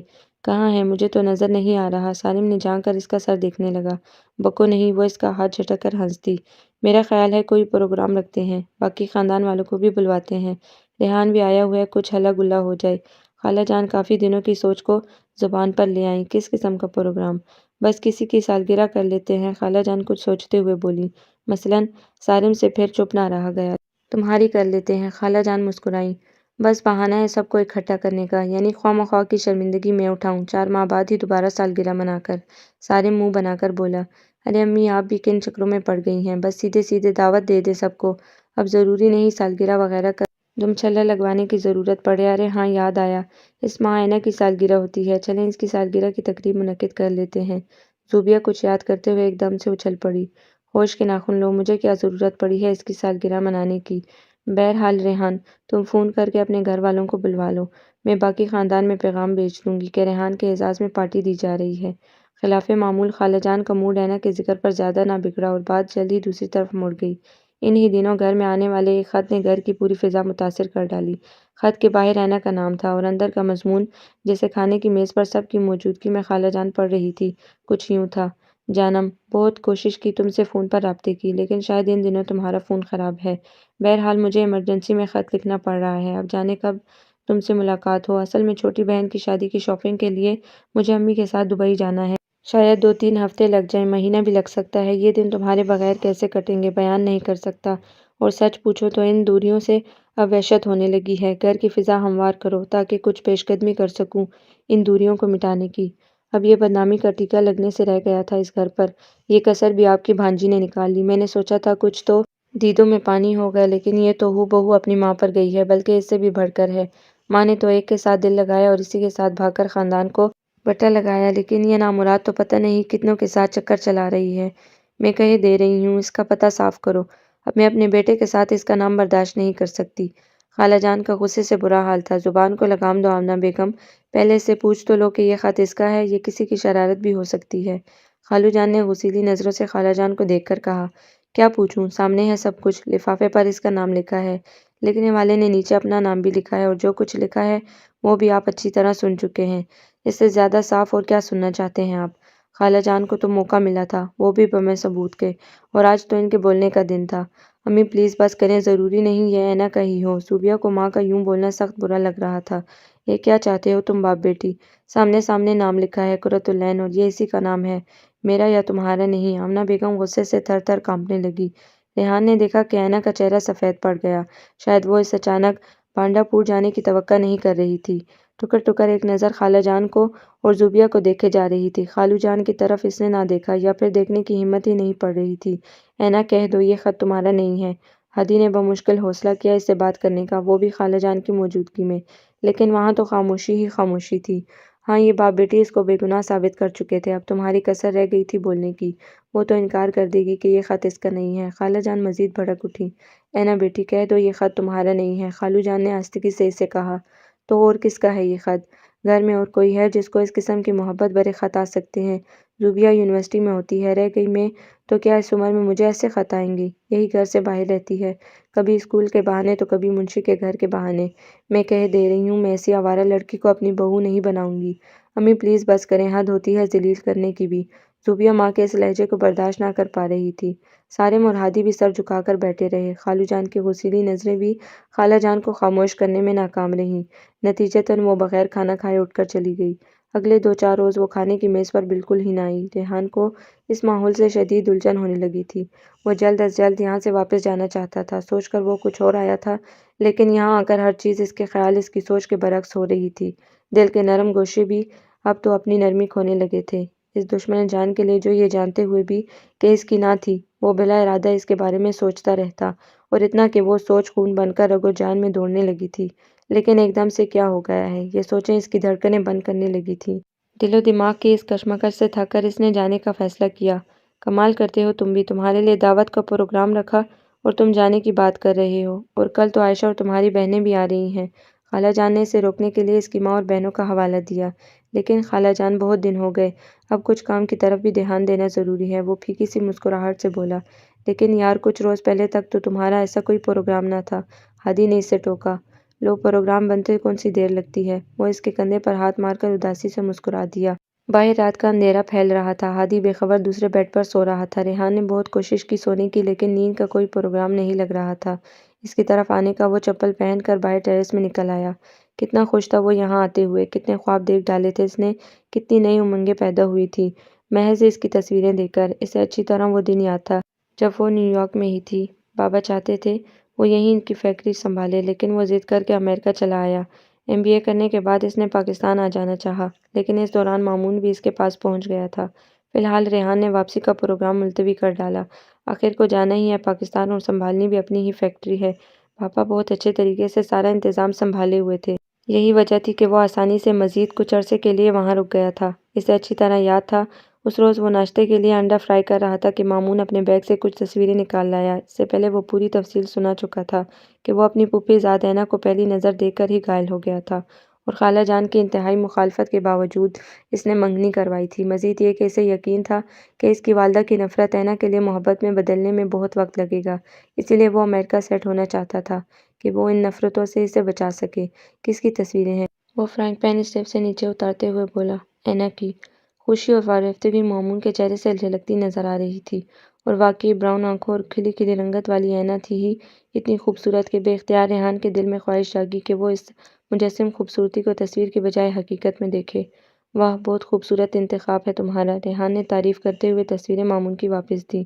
تم اسے حقیقت میں دیکھو تو اس سے بھی زیادہ پیاری ہے۔ مدر سی مسکراہٹ کے ساتھ جب وہ دھیمے لہجے میں باتیں کرتی ہے تو لگتا ہے وقت تھم سا گیا ہے، تو خوب باتیں ہوئی ہوں گی۔ وہ مامون کے قریب چلا آیا اور رازداری سے پوچھنے لگا۔ ارے کہاں یار، وہ ہماری والدہ محترمہ اور ان کے غصے کو تو تم جانتے ہی ہو۔ اول تو انہوں نے کوئی ایسا ماحول ہی نہیں بننے دیا کہ دونوں گھروں میں کھل کر آنا جانا ہو، دوسرا لگتا ہے وہ بھی ذرا ریزرو طبیعت کی ہے۔ 1-2 بار میں نے فون پر بات کرنے کی کوشش کی، لیکن ٹال گئی، پھر میرا ادھر آنے کا پروگرام بن گیا۔ لیکن یار میں یہ سوچ کر پریشان ہو جاتا ہوں اتنا عرصہ کیسے اس کے بغیر رہوں گا، اور اگر رہوں گا تو واپسی کے لیے گرین کارڈ کی ضرورت ہوگی۔ وقت کے ساتھ مامون کے جذبات میں ٹھہراؤ آ گیا۔ گرین کارڈ کی ضرورت نے اسے کئی راستے دکھائے۔ پیپر میرج ایک امریکن لڑکی کے ساتھ کی، لیکن بات نہ بنی۔ اس کے مطالبات کافی زیادہ تھے، لہٰذا ایک اور ٹرائی کی، ایک اسپینش لڑکی سے پیپر میرج کی جو بعد میں دونوں کی انڈرسٹینڈنگ کے بعد باقاعدہ شادی کی صورت اختیار کر گئی تھی۔ مامون کا ارادہ اب بھی واپسی کا تھا، وہ گرین کارڈ کی وصولی تک اس شادی کو نبھانا چاہتا تھا۔ اینا اب بھی اس کے دل میں موجود تھی، بے شک جذبات میں ٹھہراؤ آ چکا تھا، محبت کی شدتوں میں وہ طغیانی نہ تھی جو شروع میں ریحان نے مامون میں دیکھی تھی۔ اینا کے نام پر اب بھی ایک خوبصورت سا سحر طاری ہو جاتا تھا مامون پر، لیکن یہ سحر اس وقت ٹوٹ گیا جب اس اسپینش لڑکی نے مامون کی بیٹی کو جنم دیا۔ ایسا نہیں ہونا چاہیے تھا ریحان، مامون بے حد پریشان نظر آ رہا تھا۔ یہ تو تمہیں پہلے سوچنا چاہیے تھا۔ ریحان کے لیے مامون کی یہ پریشانی عجیب تھی۔ میں اینا کو بھی نہیں کھونا چاہتا، اور یہ بچی جس کی رگوں میں میرا خون دوڑ رہا ہے، اس سے الگ بھی نہیں رہ سکتا۔ مامون شدید کشمکش میں تھا، اور اس بچی کی ماں ریحان نے مامون کو ایک کڑی یاد دلائی جو اس سارے واقعے میں بہت اہم تھی۔ کیا کروں تم ہی بتاؤ، اچھی طرح سوچو اور ابھی خاموشی اختیار کرو، ریحان نے اسے سمجھایا۔ 2 ماہ کی سوچ و بچار اور خاموشی کے بعد ریحان کو مامون نے جو فیصلہ سنایا وہ انتہائی حیران کن تھا ریحان کے لیے۔ دیکھو ریحان، اینا ایک بہت معصوم اور تنہا لڑکی ہے، ساری زندگی رشتہ داروں سے کٹ کر رہی، ماں اور باپ کی محبت کی سزا اس نے پائی۔ پھوپھا جان ایک پٹھان خاندان سے تھے، ان کے خاندان نے بھی انہیں دوبارہ اپنے خاندان میں شامل نہ ہونے دیا، اور امی کا حال تو تمہیں پتہ ہی ہے، ان کی مخالفت اور کوئی کرے نہ کرے امی ہی کافی ہیں، لہٰذا میں نے فیصلہ کیا ہے میں اسے مزید دکھ نہیں دوں گا۔ ویسے بھی سوزی مامون کی اسپینش بیوی بہت اچھی ہے اور اب میری بچی کی ماں بھی ہے، میں اسے نہیں چھوڑوں گا۔ تو اینا کا کیا ہوگا؟ ریحان اس کی خود غرضی پر جل گیا۔ کہاں تو وہ اتنے دعوے کرتا تھا کہ امریکہ کی رہائش کا اس نے سوچا ہی صرف اینا کے لیے ہے، اور کہاں کہ اس کی بیوی کو نہیں چھوڑے گا۔ وہی بات کرنے جا رہا ہوں، وہ بہت باصلاحیت اور پیاری لڑکی ہے، اور میں نے پسندیدگی کی جھلک تمہاری آنکھوں میں بھی دیکھی ہے، ہو سکے تو تم اس کو اپنا لینا، ورنہ اس کے لیے رشتوں کی کوئی کمی نہ ہوگی وہاں۔ ایک دم سے خاموشی سے چھا گئی پورے ماحول پر۔ تم کہو گے میں خود غرض ہو رہا ہوں، اپنی بھلا تمہارے سر ڈال رہا ہوں۔ مامون اس فیصلے پر پچھتا بھی رہا تھا، لیکن یہ فیصلہ اس نے مجبوری میں کیا تھا، کیونکہ وہ فطرتاً بے حد نرم دل تھا۔ اب سوزی اور بچے کے لیے وہ اپنی محبت سے دستبردار ہو رہا تھا۔ وہ چاہتا تو اینا کو دھوکے میں رکھ کر اس سے بھی شادی کر سکتا تھا پاکستان جا کر، لیکن وہ اینا کے لیے بھی مخلص تھا، اسے وہ بٹی ہوئی محبت اور توجہ نہیں دینا چاہتا تھا جس کے 2 حصے دار پہلے ہی موجود تھے، سوزی اور بچی کی صورت میں۔ کیا سوچنے لگے؟ ریحان کو گمسم دیکھ کر مامون دوبارہ گویا ہوا۔ کچھ نہیں، وہ کچھ بولنے کی پوزیشن میں تھا ہی نہیں۔ زبردستی نہیں ہے، بس اس کو دیکھ لینا ایک نظر، وہ آہستگی سے ریحان سے بولا۔ اب ریحان اسے کیا بتاتا کہ یہ تو اس کے دل کی عین آرزو تھی، وہ تو پہلی نظر میں ہی گھائل ہو گیا تھا۔ جو تصویر میں ہی بندے کو خود سے بیگانہ کر دے وہ حقیقت میں کیسی ہوگی؟ اسی احساس کے ساتھ وہ پاکستان چلا آیا۔ امی اور پاپا پہلے سے اس کی شادی کے پلان بنائے بیٹھے تھے، اب تو اور بھی اس کے سر ہو گئے۔ وہ بھی بغیر چوں چرا کیے ان کے کہنے پر گاؤں چلا آیا، اور یہاں بالکل غیر متوقع طور پر وہ پہلے سے موجود تھی، اور اب اتنے دنوں کے ان تلخ واقعات اور سب اہل خانہ کے تاثرات نے اسے اندر سے جھنجھوڑ کر رکھ دیا۔ وہ تو اس کے لیے آیا تھا جس کے بہت سے دعوے دار پہلے سے موجود تھے، ہادی جس نے ماں کو مشورہ دیا تھا کہ اینا کی منگنی مامون سے توڑ کر اس سے کر دی جائے، اور ہادی کے انداز اب بھی بتاتے تھے کہ اس کے دل میں بھی اینا موجود تھی، اور پھر زبیر صاحب بھی آس لگائے بیٹھے تھے، خالہ جان عاصم کو بھی اس فہرست میں کھڑا کر رہی تھی، اور اب ذیشان صاحب بھی خط کے ذریعے ہی صحیح منظر پر نمودار ہو چکے تھے۔ او خدایا، یہ سب کیا ہے؟ کیا وہ واقعی ایسی ہے؟ اس نے خود سے سوال کیا۔ مجھے کیا پتا، آخر جن لوگوں میں رہتی ہے انہوں نے کچھ اس میں دیکھا ہوگا تو یہ باتیں بنی ہیں۔ وہ خود سے الجھ پڑا، اور پھر اگر خط والی بات جھوٹی ہوتی تو وہ صاف انکار کر دیتی۔ وہ کیوں بٹر بٹر زوبیا اور پھر خالہ جان کی طرف دیکھتی رہی۔ یہ وہ آخری جواز تھا جو اس سے سب پر بھاری لگ رہا تھا، اس لیے اس نے خود کو اس سارے معاملے سے الگ کر لینے کا فیصلہ کر لیا تھا، لیکن میں اس معاملے میں ہوں ہی کہاں؟ وہ خود ہی اپنی بیوقوفی پر ہنس دیا۔ کیا بات ہے، نیند نہیں آ رہی؟ اس نے دیکھا ہادی اس کے پیچھے کھڑا تھا۔ ہاں بس ایسے ہی، وہ ہادی کے ساتھ کمرے میں واپس چلا آیا۔ گھڑی 3:15 بجا رہی تھی۔ خود سے لڑتے کڑیوں سے کڑیاں ملاتے وہ بغیر کسی نتیجے پر پہنچے نیند کی وادیوں میں جا کھویا۔ جب سب جاگنے کی تیاری کر رہے تھے، دیر سے سونے کی وجہ سے وہ بہت دیر سے اٹھا۔ امی اور دونوں بہنیں آئی ہوئی تھیں، وہ شرمندہ سا ہو گیا کہ وہ لوگ کیا سوچیں گی، اس کی روٹین ہی یہاں آ کر یہی رہی۔ کیا بات ہے، بہت دل لگ گیا ہے یہاں؟ بڑی بہن ہنا نے شرارت سے زوبیا اور پھر اسے دیکھ کر کہا۔ اب واپسی کا پروگرام بنا رہا تھا کہ تم لوگ آ ٹپکے ہو، وہ ہنا کی کسی شرارت کا نوٹس لیے بغیر بولا۔ وہاں ہم کہاں آ ٹپکے ہیں، وہ تو خالہ جان نے دعوت دی ہے باقاعدہ۔ چھوٹی صبا بھی شریک گفتگو ہوئی۔ بس اب جلدی سے کوئی بڑا سا فنکشن کرنے کی ضرورت ہے، اور اب میں کوئی بہانہ نہیں سنوں گی، امی نے محبت سے کہا۔ تو وہ خاموش خاموش ان کو دیکھے گیا۔ پارٹی کی تیاری زوروں پر تھی۔ خالہ جان نے بھی تو پورے خاندان کو ہی دعوت دے ڈالی تھی۔ کل دعوت تھی اور آج خالہ جان امی سمیت سب کا پروگرام بن رہا تھا، ایک چکر بازار کا لگا لیا جائے، سب ہی کو کچھ نہ کچھ چاہیے تھا۔ واہ، یہ عورتیں ذات بھی کیا چیز ہوتی ہیں، ان کی ضروریات کبھی ختم ہونے میں ہی نہیں آتی۔ ہادی سخت بور ہو رہا تھا کہ اتنے سارے لوگ اب بازار میں جلوس بن کر گھومتے رہیں گے۔ بہت تبدیلی آ گئی ہے، ورنہ اس خاندان کی عورتیں کبھی بازار کی شکل بھی نہ دیکھ سکتی تھی۔ خالو جان نے ریحان کی سوچ کو اپنے لفظوں میں بیان کیا۔ ہاں بھائی صاحب، زمانہ کہاں سے کہاں پہنچ گیا، اب وہ دقیانوسی باتیں کہہ رہی ہیں۔ امی نے خالو جان کی نظریات سے مکمل اختلاف کیا۔ روایات روایات ہوتی ہیں اور جائز حدود کے اندر کی روایات بہت پیاری ہوتی ہیں۔ ان کو دقیانوسی کہنا سخت زیادتی ہے۔ ریحان خالو جان کی حمایت میں بول پڑا۔ اچھا، اس بحث کو کسی اور وقت کے لیے رکھ لو، فی الحال بازار چلو۔ خالہ جان ریحان کو بدستور کر کے کپڑوں میں بیٹھے دیکھ کر بولی، جی نہیں، مجھے تو معاف رکھیں، میرا قطعی موڈ نہیں اور نہ بن سکتا ہے اتنے فضول کام کے لیے۔ اس نے صاف انکار کر دیا جانے سے۔ ارے بابا، زوبیہ بھی جا رہی ہے، حنا نے معنی خیزی سے بھائی کو دیکھ کر کہا۔ تو کیا ہوا، وہ بہن کی مسلسل اسی طرح کی معنی خیز گفتگو سے سچ سا ہو رہا تھا۔ ارے بھائی، حنا سے بھی تو پوچھ لو، اسے تو کچھ چاہیے نہیں۔ جاتے وقت صبا کو یاد آ گیا، بہت ہی پیاری لڑکی ہے، کاش اس کی کوئی اور بہن ہوتی اور میرا ایک اور بھائی، میں تو بس اسے چرا کر لے جاتی اپنے گھر۔ صبا اپنی فطری سادگی سے بولی۔ اچھا بس کرو، پیاری لڑکی ہے، اس کے گن سنو تو پتہ چلے ایسی پیاری لڑکیاں کیا کچھ کرتی پھرتی ہیں۔ امی نے اسے ٹوک دیا۔ لگتا تھا خالہ جان نے ایک رات میں پوری داستان امی کی گوش گزار کر دی تھی۔ صبا کے منہ سے حنا کی تعریف اسے کچھ دیر کے لیے اس سوگواری کی کیفیت سے جہاں باہر لے آئی تھی، وہیں امی کے جملے پر پھر اسے اسی جگہ لے آئے جہاں وہ پہلے سے کھڑا تھا۔ دونوں گاڑیاں جا چکی تھی، وہ وہیں لان میں کرسی پر ڈھس گیا۔ سکینہ سے چائے کا کہا اور ساتھ میں اخبار بھی لانے کو کہا، لیکن نہ چائے مزے دے رہی تھی، نہ اخبار میں کچھ نیا پن تھا۔ ایک بار موڈ بنا کہ گھوڑوں کے استبل کی طرف چکر لگایا جائے، ویسے بھی دونوں گھوڑے اب اس سے قدرے مانوس سے ہو گئے تھے، شروع دنوں کی طرح اڑی نہیں کرتے تھے اب اسے دیکھ کر۔ لیکن منشی برکت اللہ کے گھر کے سامنے گزرتے ہوئے اس کا یکدم دل چاہا کہ اندر جھانکے۔ ایسا کیا ہے اس گھر میں کہ وہ اتنی بڑی حویلی وہاں کے مکینوں کو چھوڑ کر اس ڈربے نما چھوٹے سے گھر میں گھسی رہتی ہے۔ بے اختیار اس کے قدم دروازے کی طرف اٹھ گئے اور اتفاق ہی تھا کہ اسی وقت عاصم باہر نکل رہا تھا۔ ارے ریحان صاحب، آپ اور یہاں، آئیے آئیے نا۔ عاصم حیرت اور خوشی کے ملے جلے تاثرات کے ساتھ اسے اندر بلانے لگا۔ آہستہ آہستہ قدم اٹھاتا وہ اس کے پیچھے چلا آیا اور اپنی چھوٹی سی ڈرائنگ روم نما بیٹھک میں بٹھا کر غالباً کولڈ ڈرنک لینے چلا گیا تھا۔ گاؤں میں بازاری مشروب زیادہ اہمیت کے ساتھ مہمان کو پیش کیے جاتے ہیں۔ ریحان یہاں کولڈ ڈرنک پینے نہیں آیا تھا، وہ تو یہاں اندر کی دنیا دیکھنا چاہتا تھا، یہاں کی اس کشش کو کھوجنا چاہتا تھا جو حنا کو سارا وقت اپنی طرف کھینچے رکھتی تھی۔ اسی کشمکش میں وہ بیٹھک سے نکل کر باہر صحن کی طرف آ گیا۔ سبین اور حنا کی آوازیں کونے میں چھوٹے سے باورچی خانے سے آ رہی تھی۔ وہ بغور ان دونوں کی باتیں سننے لگا۔ وہ دونوں کسی بات پر بحث کر رہی تھی۔ تم نے سب کو بتا کیوں نہیں دیا وہ خط تمہارا نہیں تھا؟ سبین اس سے جھگڑ رہی تھی۔ اس سے کیا ہو جاتا، وہ سکون سے بولی۔ کیا مطلب کیا ہو جاتا؟ تم جو سب کی نظر میں چور بنی ہو، صاف صاف کیوں نہیں کہہ دیا وہ خط تمہارا نہیں بلکہ زوبیہ کا تھا، جو اس کی کلاس فیلو نے اسے لکھا تھا؟ خواہ مخواہ اپنی ممانی کی اتنی فضول قسم کی باتیں سنتی رہی ہو، اور جو تاثر تمہارا باقی لوگوں کی نظر میں خراب ہوا وہ کیوں کر ٹھیک ہو سکے گا؟ سبین واقعی غصے میں لگ رہی تھی۔ ارے پاگل، میرا تاثر پہلے کون سا ٹھیک تھا سب کی نظر میں؟ رہی بات ماموں جان کی، تو میں جانتی ہوں انہیں مجھ پر اعتماد ہے، زوبیہ بھی میرے ساتھ بہت اچھی ہے، اسی لیے تو میں نے اس کی پردہ داری کی۔ اچھا، تم یہ رواداریاں نبھاتی رہو، اس کا فرض نہیں تھا کہ تمہیں بے گناہ ثابت کرتی؟ یہ کس طرح کی اچھی ہے تمہارے ساتھ؟ سبین آپے سے باہر ہو رہی تھی حنا کی طویلوں پر۔ اچھا چھوڑو اس قصے کو، چاٹ میں ہی دہی مکس کرو، آلو میں کاٹ چکی ہوں، یہ لے لو۔ حنا موضوع بدلنا چاہ رہی تھی، لیکن سبین کا غصہ ٹھنڈا ہونے میں نہیں آ رہا تھا۔ کبھی وہ ہادی کا الزام تم پر لگا دیتی ہے کہ تم اسے پھنسا رہی ہو، حالانکہ میں اچھی طرح جانتی ہوں کہ یہ غلط ہے۔ سبین نے پوری داستان ہی شروع کر ڈالی تھی۔ اچھا کیا فائدہ ان باتوں کا، یہ اچھی بات ہے ایک طرف میری سالگرہ منا رہی ہو، دوسری طرف فضول موضوع چھیڑ کر ماحول خراب کرتی ہو۔ حنا افسردگی سے بولی۔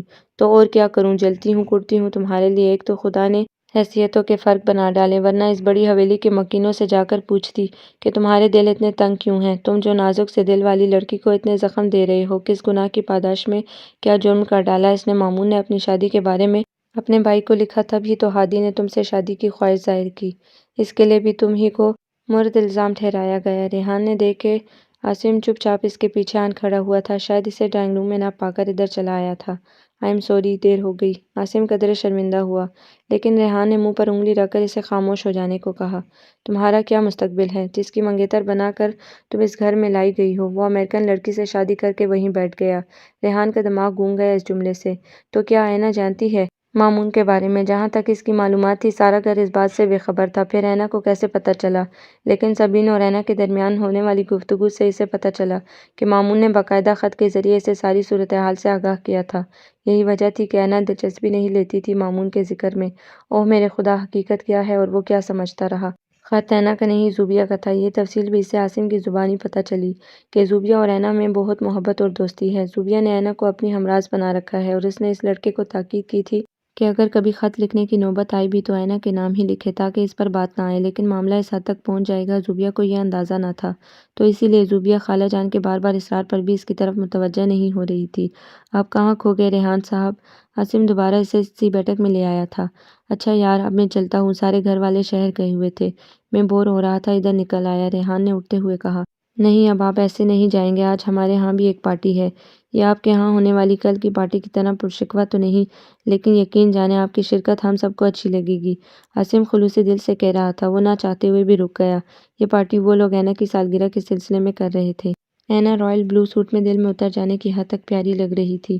وہ بے خود سا اسے دیکھے گیا، پہلی بار اسے ہلکے ہلکے میک اپ میں دراز کھلے بالوں کے ساتھ دیکھ رہا تھا۔ اینا قدرے ڈسٹرب ہو رہی تھی اس کی موجودگی سے۔ یہ ایسے ہی سبین کی بچی نے ضد کی، ورنہ تک نہیں تھی کوئی سالگرہ وغیرہ کی۔ وہ بلا وجہ نروس ہو رہی تھی۔ آپ بتائیے ریحان صاحب، کیا سالگرہ منانے سے کوئی آسمان سر پر آن گرتا ہے؟ جو یہ بیوقوف لڑکی صبح سے مجھے تنگ کر رہی ہے، یہ گردان کر کر کے کہ سالگرہ وغیرہ بچے مناتے ہیں۔ میں اسے سمجھا رہی ہوں، بس یہ چھوٹی چھوٹی خوشیاں ہوتی ہیں جو ہمیں سمیٹ لینی چاہئیں۔ سبین شوق ہو رہی تھی۔ ان دونوں نے خاصا اہتمام کیا ہوا تھا۔ بناوٹ سے پاک پرخلوص سے ماحول میں ریحان کو وقت گزرنے کا پتہ نہیں چلا۔ وہ بہت ہلکا پھلکا ہو کر ان لوگوں کے ساتھ ہنس بول رہا تھا۔ شاید وجہ صرف ماحول نہ تھی، وہ کدورت بھی تھی جو دل سے چھوٹ گئی تھی سبین اور اینا کی گفتگو سن کر۔ آپ گھر نہیں چلیں گی؟ اٹھتے ہوئے اس نے اینا کو مخاطب کیا۔ اینا کے ساتھ عاصم اور سبین نے بھی حیرت سے ریحان کو دیکھا۔ میرا مطلب ہے گھر میں کوئی نہیں تو مجھے وحشت ہوتی ہے اکیلے پن سے، اور آپ لوگ بھی کیا سوچیں گے، ڈیرہ ہی ڈال لیا ہے یہاں۔ ریحان نے مسکرا کر وضاحت کی۔ جناب آپ ہماری فکر نہ کیجیے، ہمیں آپ کی کمپنی اچھی لگ رہی ہے، بلا جھجک جب جی چاہے آ جائیں، کیونکہ ماں بدولت ابھی CSS کے امتحانات سے فارغ ہوئے ہیں اور بندہ ڈھونڈتے ہیں کمپنی کے لیے، عاصم نے ہنس کر کہا۔ ریحان بہت متاثر ہوا کہ منشی صاحب کے دونوں بچے ٹھیک ٹھاک پڑھے لکھے تھے۔ سبین بھی BA B.Ed کر کے اسکول ٹیچنگ کر رہی تھی، اس لیے خالو جان نے اینا کو بھی اجازت دے دی تھی اس کی بوریت کا احساس کر کے، اور 4 بجے کے قریب وہ لوگ واپس آ چکے تھے، تو وہ بھی خاموشی سے نکل آیا کہ خواہ مخواہ کوئی نئی کہانی نہ بنا لی جائے۔ تم کہاں تھے؟ ہادی اسے آتے دیکھ کر بولا۔ میں ذرا استقبل کی طرف گیا تھا، ریحان نے بات بنائی۔ سبھی اپنی اپنی شاپنگ ایک دوسرے کو دکھا رہے تھے، شور برپا تھا۔ وہ نہ چاہتے ہوئے بھی کافی دیر وہیں بیٹھا، حالانکہ جی چاہ رہا تھا اٹھ کر اوپر کمرے میں چلا جائے اور اس دن کی پوری فلم کی ویڈیو کو ذہن کے پردے پر بار بار ریورس کر کے دیکھے۔ الجھن کیا دور ہوئی، دل آپ ہی آپ ہلکا ہو گیا۔ اندر باہر ایک خوبصورت موسم اسے اپنے حصار میں لینے لگا۔ لگتا ہے میرا بیٹا بہت بور ہوا، امی اس کے پاس آ گئیں۔ نہیں ایسی بھی کوئی بات نہیں، وہ مسکرا دیا۔ تو اتنے چپ چپ سے کیوں ہو؟ آپ سب کو دیکھ اور سن رہا ہوں، وہ ہنس دیا۔ بیٹے مجھے تم سے ضروری بات کرنا ہے۔ رات امی اس کے کمرے میں چلی آئیں۔ جی کہیے، وہ سیدھا ہو گیا۔ میں چاہتی ہوں کل کے فنکشن میں تمہاری اور زوبیہ کی منگنی کا اعلان کر دوں، سارا خاندان بھی اکٹھا ہوگا، اچھا ہے سب کو خبر ہو جائے گی اس رشتے کی۔ امی کی آمد ہی اسے بہت ہی کچھ سمجھا گئی تھی۔ اس اطلاع پر اسے کچھ خاص حیرانی نہ ہوئی، تو وہ توقع کر رہا تھا کہ امی جلد ہی ایسا کچھ اس سے کہنے والی ہیں۔ جیسے آپ کہیں گی ویسے ہی ہوگا، لیکن میں جانتا ہوں آپ اس سے پہلے زوبیہ سے معلوم کریں اس کی کیا مرضی ہے۔ وہ ساری صورتحال جان چکا تھا، اس لیے وہ پیچھے رہ کر یہ کھیل کھیلنا چاہ رہا تھا۔ لو، اس کو اور کیا چاہیے؟ ہے کوئی ایسا خوبرو پڑھا لکھا دولت مند نوجوان جیسا میرا بیٹا ہے؟ امی اس کے اس جواب پر والی صدقے ہونے لگی۔ پھر بھی امی میں ایسا چاہتا ہوں، آخر کو ساری زندگی کا معاملہ ہے، آپ خود زوبیہ سے معلوم کریں۔ وہ بضد رہا۔ ٹھیک ہے بچے، میں ابھی پوچھ لیتی ہوں جا کر، امی سے کہہ کر وہ باہر ٹیرس کی طرف چلا آیا، لیکن دھیان مسلسل کونے والے کمرے کی طرف تھا جو اینا کا تھا۔ کمرے کی لائٹ جل رہی تھی۔ اس روز خط والے واقعے کے بعد وہ کھانے کی میز پر بھی نہیں آئی تھی۔ آج بہت دنوں بعد اسے اتنے قریب سے دیکھا تھا تو عجیب سا سرور طاری تھا ریحان پر۔ وہ بے اختیار ہی اس کے کمرے کی طرف چلا آیا۔ ویسے بھی نیچے سب مصروف تھے، خوب گہما گہمی کا سما تھا، اوپر کسی کے آنے کا کم ہی امکان تھا۔ میں اندر آ جاؤں؟ وہ دروازے پر رک گیا۔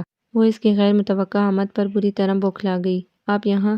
جی کیا میرا داخلہ ممنوع ہے اس علاقے میں؟ وہ مسکرا دیا اس کی بوکھلاہٹ پر۔ کیسے زحمت کی اس وقت؟ اس کی مترنم آواز بوجھل سی ہو رہی تھی۔ تو کیا آپ کے پاس آنے کے لیے یا بات کرنے کے لیے کوئی اوقات مقرر ہیں؟ وہ شوق سا ہو گیا۔